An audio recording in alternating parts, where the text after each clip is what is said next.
Hello guys, আজকে আমরা রান্না করব মুরগির কোরমা রেসিপি। প্রথমে পেঁয়াজটা বেরেস্তা হয়ে এলে এতে দিয়ে দেব আদা রসুন বাটা, জিরা বাটা, জায়ফল জত্রি বাটা ও গরম মশলা বাটা।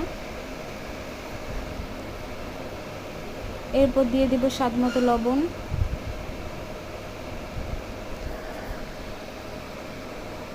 দেন দিয়ে দেব বাদাম বাটা ও তেজপাতা। খুব ভালো মতো কষিয়ে এতে দিয়ে দেব মুরগির মাংস।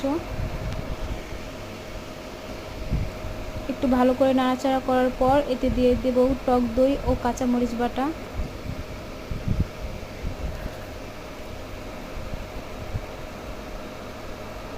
একটু পানি দিয়ে ভালোভাবে কষিয়ে এলে এতে দিয়ে দেব আলু দিয়ে পানি দিয়ে খুব ভালো মতো সেদ্ধ করে কষা কষা হয়ে এলে নামিয়ে ফেলব।